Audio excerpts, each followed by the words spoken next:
মুরলির তারিখ 25শে এপ্রিল 2024। ওম শান্তি। মধুবন থেকে বাপদাদা বলছেন। প্রশ্ন: সর্বদা কোন বিষয়ের প্রতি মনোযোগ থাকলেই তরি পার হয়ে যাবে? উত্তর: সর্বদা যদি এটাই লক্ষ্য থাকে যে আমাকে ঈশ্বরীয় সঙ্গে থাকতে হবে, তাহলেও তরি পার হয়ে যাবে।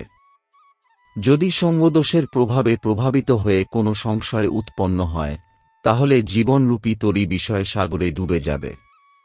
বাবা যেগুলো বোঝান, সেগুলো নিয়ে বাচ্চাদের মনে কোনো সংশয় আসা উচিত নয়। বাচ্চারা, বাবা তো তোমাদেরকে নিজের সমান পবিত্র এবং নলেজফুল বানাতে এসেছেন, তাই সর্বদা বাবার সাথেই থাকতে হবে। মিষ্টি বাচ্চারা, ভগবানুবাচ বাচ্চারা জানে যে বাবা এখন সেই রাজযোগই শেখাচ্ছেন যা 5000 বছর আগে বুঝিয়েছিলেন। বাচ্চারা জানলেও দুনিয়ার মানুষ তো জানে না, তাই তাদেরকে জিজ্ঞেস করতে হবে যে গীতার ভগবান কখন এসেছিলেন। ভগবান তো বলেছেন যে আমি তোমাদেরকে রাজযোগ শিখিয়ে রাজাদের রাজা বানাই, কিন্তু গীতার ওই এপিসোড কখন হয়েছিল এটা জিজ্ঞেস করতে হবে। এই কথাগুলো কেউই জানে না। বাস্তবে তোমরাই এখন সেটা শুনছ। কলিযুগের অন্তিম এবং সত্যযুগের আদির মধ্যবর্তী সময়েই গীতার এপিসোড হওয়া উচিত। আদি সনাতন দেবী দেবতা ধর্ম স্থাপন করতে হলে তো সঙ্গম যুগেই আসতে হবে, তাই পুরুষোত্তম সঙ্গমযুগ অবশ্যই রয়েছে। যদিও পুরুষোত্তম বছরের কথা বলে, কিন্তু প্রকৃত অর্থ ওরা জানে না। তোমরা মিষ্টি মিষ্টি বাচ্চারা জানো যে উত্তম পুরুষ বানানোর জন্য, অর্থাৎ মানুষ থেকে উত্তম দেবতা বানানোর জন্য বাবা এসে শিক্ষা দেন। দেবতারাই অর্থাৎ লক্ষ্মীনারায়ণ হল মানুষের মধ্যে সর্বোত্তম। এই সঙ্গম যুগেই মানুষ থেকে দেবতা বানানো হয়। দেবতারা নিশ্চয়ই সত্যযুগেই থাকবেন, বাকিরা সবাই কলিযুগে থাকে। তোমরা বাচ্চারা জানো যে আমরা হলাম সঙ্গম যুগবাসী ব্রাহ্মণ। এটা পাকাপাকিভাবে স্মরণে রাখতে হবে। কেউ কখনো নিজের বংশকে ভুলে যায় না, কিন্তু এখানে মায়া ভুলিয়ে দেয়। এখন আমরা ব্রাহ্মণ বংশের এবং এরপরে দেবতা বংশের হব।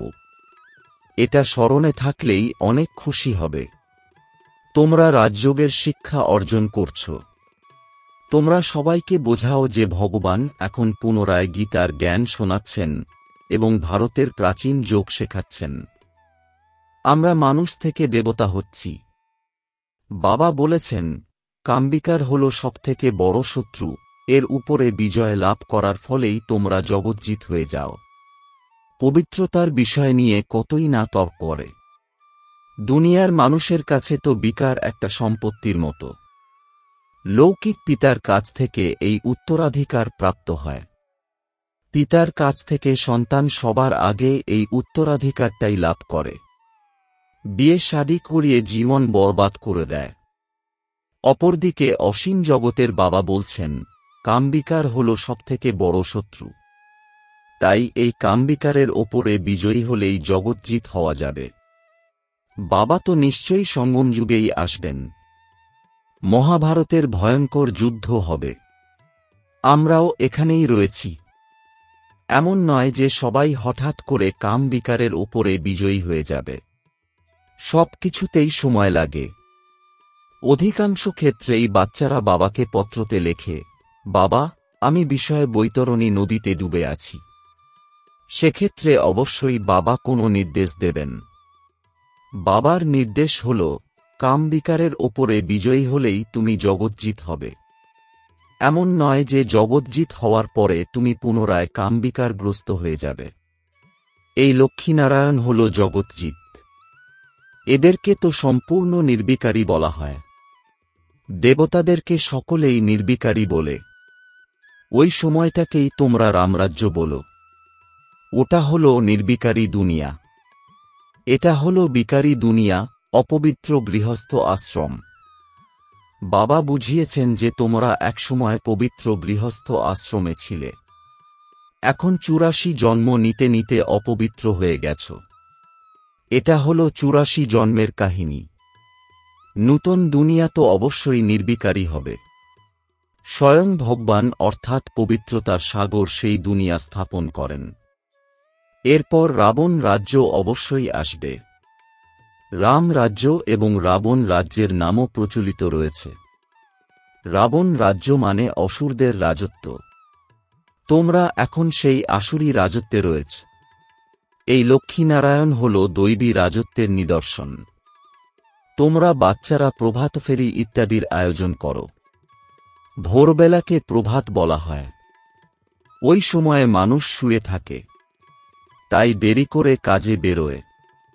কোনো প্রদর্শনী ভালো ফলপ্রসূ হবে যদি কাছাকাছি কোনো সেন্টার থাকে, যেখানে গিয়ে মানুষ বুঝবে যে কাম্বিকার হল সবথেকে বড় শত্রু, এর উপরে বিজয়ী হলেই জগৎজিৎ হওয়া যাবে। ট্রান্সলাইটের লক্ষ্মীনারায়ণের চিত্র অবশ্যই সঙ্গে রাখতে হবে।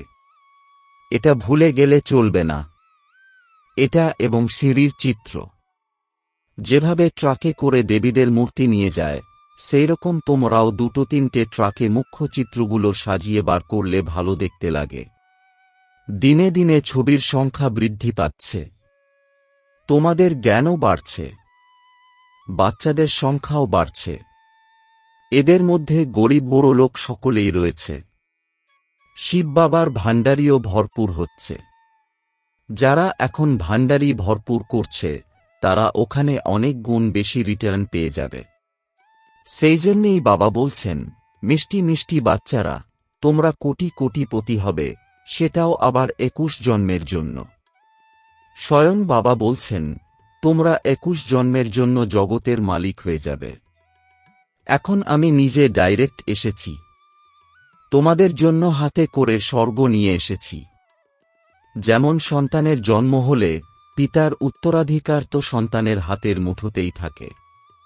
লৌকিক পিতা বলে, এই ঘরবাড়ি সবকিছুই তোমার। সেই রকম অসীম জগতের পিতাও বলছেন, তোমরা যেহেতু আমার সন্তান হয়েছ, তাই স্বর্গের বাদশাহী তোমাদের জন্য। সেটাও আবার 21 জন্মের জন্য।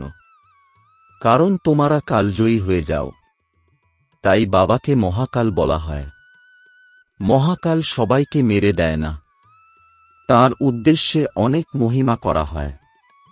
মানুষ মনে করে ভগবান যমদূতের দ্বারা ডাক পাঠিয়েছেন, কিন্তু এইরকম কোনো ব্যাপার নেই। এইগুলো সব ভক্তিমার্গের কথা। বাবা বলছেন, আমি হলাম কালেরও কাল। পাহাড়ির লোকেরা মহাকালকে খুব মানে। মহাকালের মন্দিরও রয়েছে। কোনো একটা ধ্বজা অর্থাৎ পতাকা লাগিয়ে দেয়।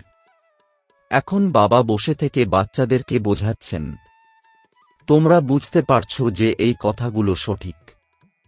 বাবাকে স্মরণ করলেই জন্মজন্মান্তরের বিকর্ম দগ্ধ হবে। সুতরাং তার কথা প্রচার করতে হবে।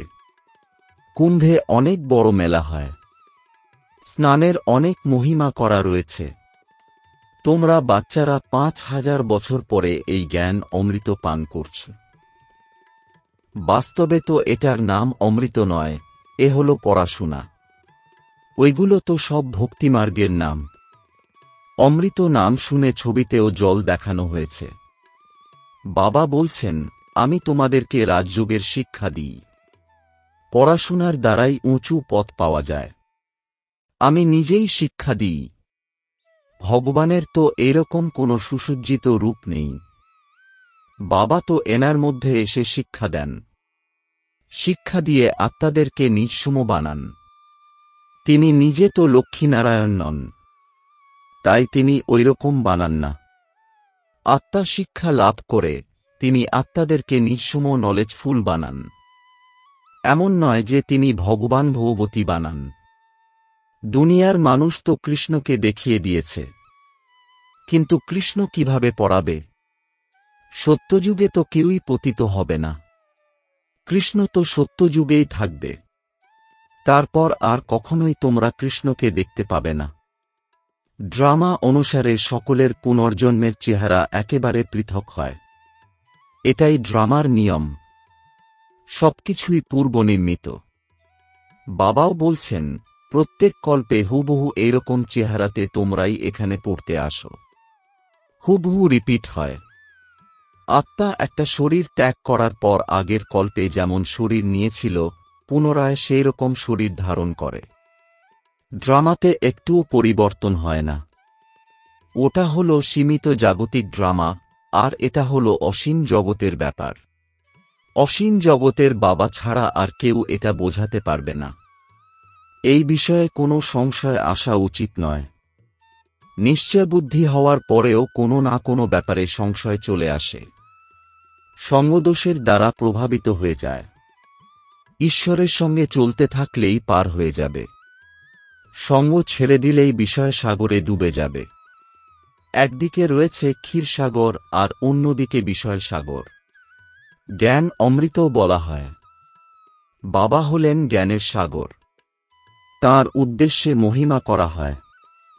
তাঁর যেসব মহিমা রয়েছে সেইগুলো লক্ষ্মীনারায়ণের উদ্দেশ্যে বলা যাবে না। কৃষ্ণ তো জ্ঞানের সাগর নয়, বাবা হলেন পবিত্রতার সাগর। হয়তো দেবীদেবতারা সত্য এবং ত্রেতাযুগে পবিত্র ছিল, কিন্তু ওরা তো সর্বদা পবিত্র থাকে না। অর্ধেক কল্প পরে পতিত হয়ে যায়। বাবা বলছেন, আমি এসে সকলের সদ্গতি করি। কেবল আমিই হলাম সকলের সদ্গতিদাতা। তোমরা সদ্গতিতে চলে গেলে এইসব ঘটনা আর হবে না। এখন তোমরা বাচ্চারা সম্মুখে রয়েছ। তোমরাও শিব বাবার কাছে পড়াশোনা করে টিচার হয়ে গেছ। তিনিই হলেন মুখ্য প্রিন্সিপাল। তোমরা তো তাঁর কাছেই আসো। তোমরা বলো যে আমরা শিব বাবার কাছে এসেছি, কিন্তু তিনি তো নিরাকার। তিনি এই শরীরের মধ্যে আসেন। তাই বলা হয়, বাপদাদার কাছে যাচ্ছি। এই বাবা হল ওনার রথ। এই রথের ওপরেই তিনি সওয়ার হন।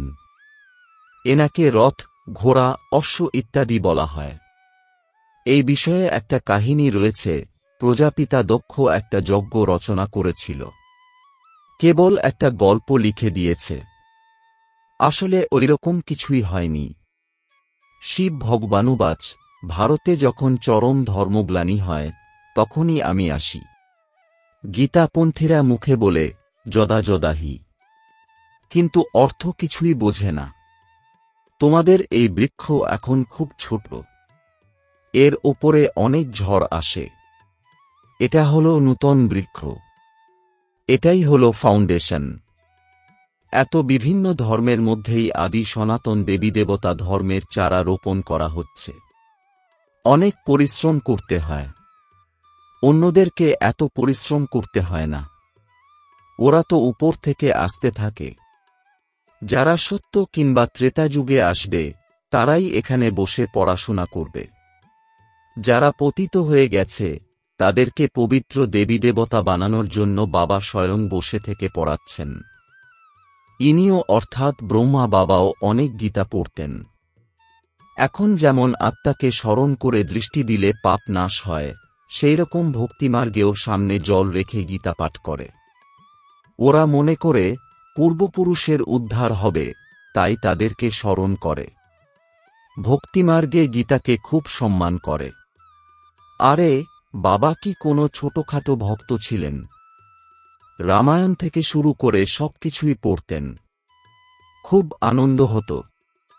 সেসব এখন পাস্ট হয়ে গেছে। বাবা এখন বলছেন, অতীতের কথা চিন্তনে রেখো না। সবকিছু বুদ্ধি থেকে মুছে দাও। বাবা তো স্থাপনা, বিনাশ এবং রাজধানীর সাক্ষাৎকার করিয়েছেন। তাই এটাই পাকাপাকিভাবে বুদ্ধিতে বসে গেছে। এটা তো আগে জানা ছিল না যে এইগুলো সব বিনষ্ট হয়ে যাবে। বাবা বুঝিয়েছেন যে এইরকম ঘটনা ঘটবে। আর বেশি দেরি নেই। আমি গিয়ে অমুক রাজা হব। বাবা তখন কি কি চিন্তাভাবনা করতেন সে বিষয়ে কিছু জানতাম না। বাবার প্রবেশ কিভাবে হয়েছে সেটা তো তোমরা বাচ্চারা জানো। ব্রহ্মা, বিষ্ণু এবং শঙ্করের নাম তো বলে, কিন্তু এদের ভিতর কার মধ্যে ভগবান প্রবেশ করে সেটা জানে না। দুনিয়ার মানুষ বিষ্ণুর কথা বলে, কিন্তু তিনি তো দেবতা। তিনি কিভাবে পড়াবেন? বাবা স্বয়ং বলছেন, আমি এনার মধ্যেই প্রবেশ করি, তাই বলা হয় ব্রহ্মার দ্বারা স্থাপন। এনার অর্থাৎ বিষ্ণু দ্বারা পালন আর এনার অর্থাৎ শঙ্কর দ্বারা বিনাশ হয়। এই কথাগুলো ভালোভাবে বুঝতে হবে। ভগবানুবাচ, আমি তোমাদেরকে রাজযোগ শেখাই। কিন্তু ভগবান কখন এসে রাজযোগ শেখান আর রাজত্ব দেন? এটা এখন তোমরা বুঝেছ। 84 জন্মের রহস্য বোঝানো হয়েছে। পূজ্য এবং পূজারীর বিষয়েও বোঝানো হয়েছে।